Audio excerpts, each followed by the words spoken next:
It's almost noon. I spent the entire morning here in this building visiting my lawyer, and he gave me some tips and tricks how to resolve this label situation. He will take care of it. I will tell you more about it as soon as I've arrived in the studio.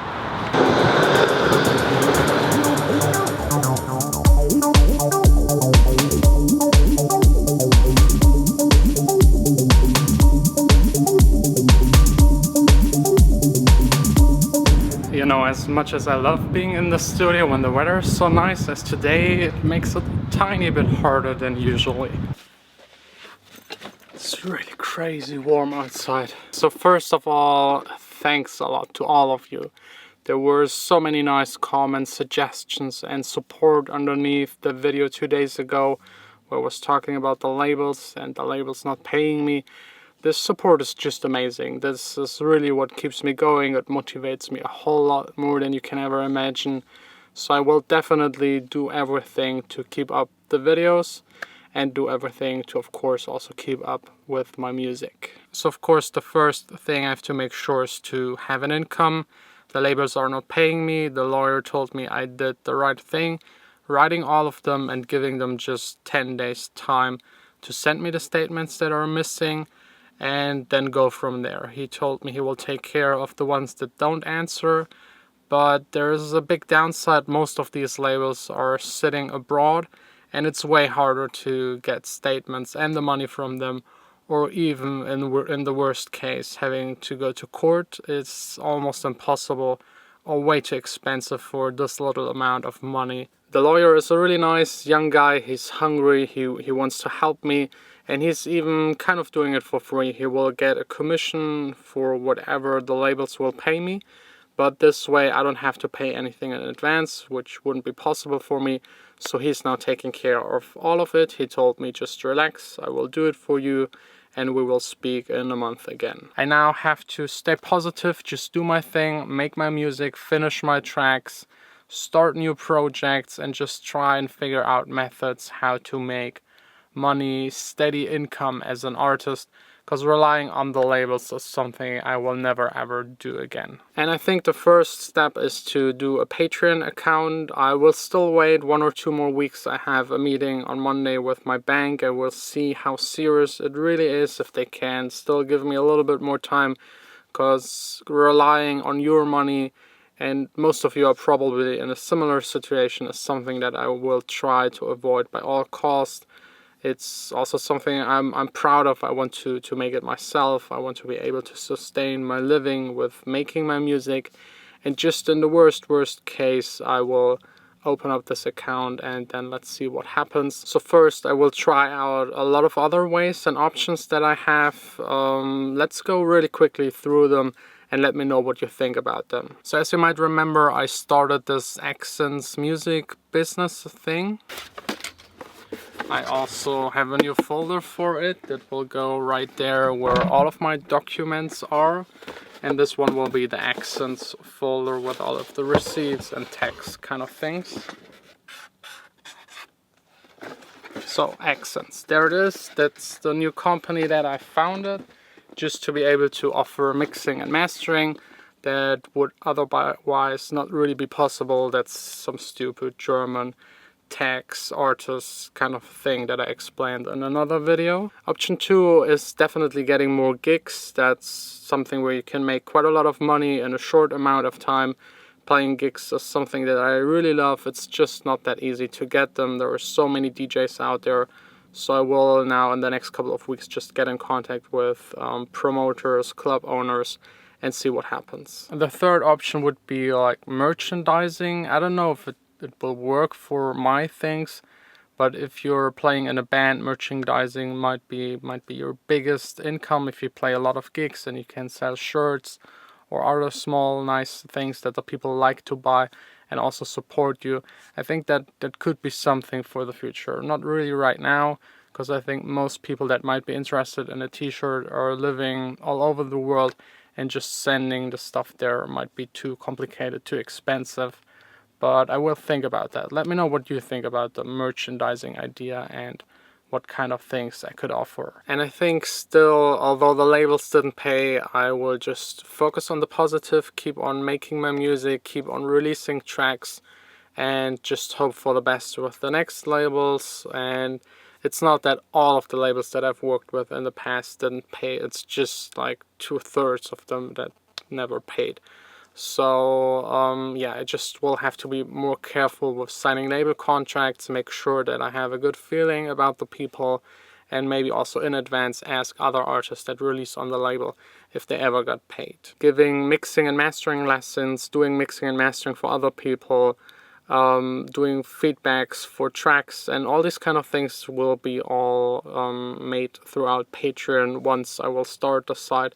Still not 100% sure about. I will really try and avoid doing that because I don't really feel good about it.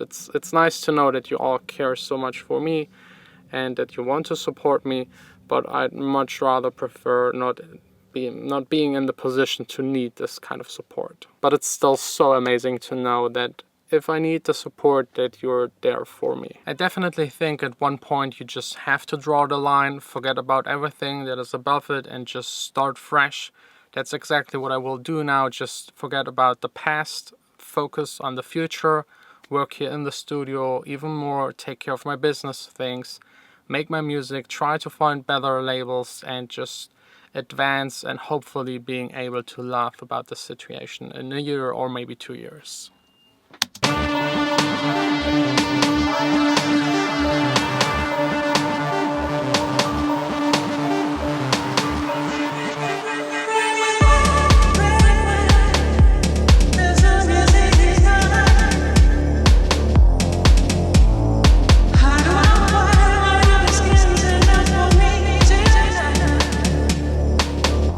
I'm now having a Skype call with Olaf Bazowski. He is a DJ and producer from the Netherlands. He has released on Spinnin' and I don't know, a whole lot of labels. Like he's a really good producer. He makes a lot of house music and he's been doing it for years. So very experienced man, and I hope he will be able to help me a little. While I'm waiting for him to answer, let me check what labels he actually released on, because that's massive, like massive. Yeah, Defected, Juicy, Dawn Recordings, Azuli Records, Armada, We Play, Tiger Records, Head Candy, Ministry of Sound, Spinnin', Defected, more Spinnin'. So this guy is really in the scene, in the picture, and a really good producer. I will just put his SoundCloud page down below if you want to check out his stuff. It's really cool, housey.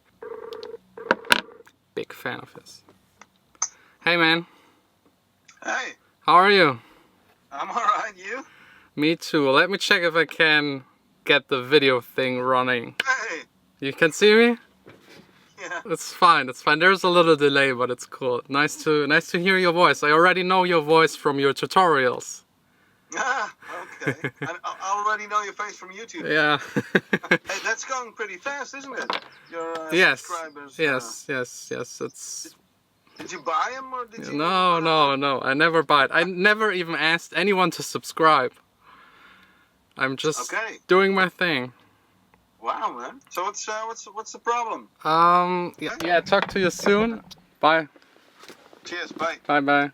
This guy is just amazing. He's like really a house veteran, and you should definitely check out some of his tutorials. He was part of the Future Music Mac thing, and I think he did also a whole lot of other tutorials. I watched all of them. One was just about how to build like rising effects, so it's kind of cool to get in contact with someone that you admired and followed for such a long time, and now just being able to have a video Skype call and get some help. Now I think I need to call like a friend of mine. He will help me with a logo for the Accents music business kind of thing, and he offered me to do it for very little, almost for free. So let's check if I can reach him. I just don't know where his number is. Found his card. Let's see if he answers. Okay, ja. Aber da würde ich dann auch erstmal irgendwie einen Ordner sammeln und dir schicken. Jo, bis dann, schönen Abend, ciao. A really cool guy.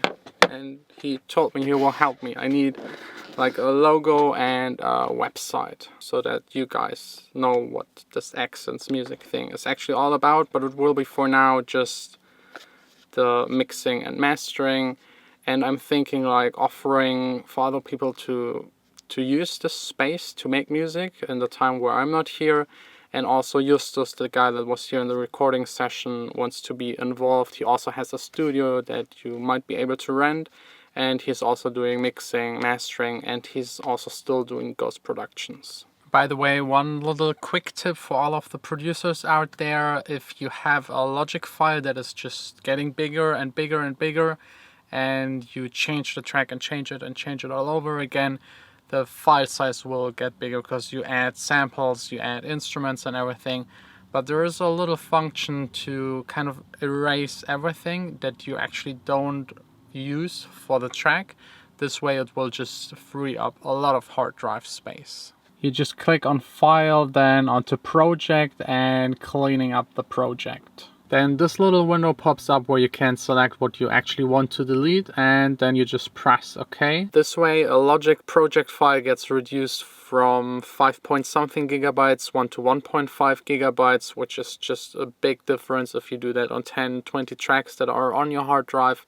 I do it every time I'm finishing a track and I put it on my external hard drive just to save the space, and this way I can still go back, open up the project, have all of the files there that actually made the track, bounce out remix files and stems, and just be able to maybe do a club version out of an older track. So if you don't have enough space on your computer, and you probably don't have enough space on your computer, especially if you're using one of the newer MacBooks that have those tiny SSD hard drives, try this out. This might free up like 20 or 25 gigabytes or even more. It really depends on how many projects you have and how messed up they are, how many tracks and audio files you actually put into them. Because Logic, everything you drag into Logic gets saved into the project file, which is definitely a good thing whenever you need something or need to go back. But when you're done with the track, just get rid of these samples that you won't need anytime soon, or you still have somewhere else on your computer in a sample folder.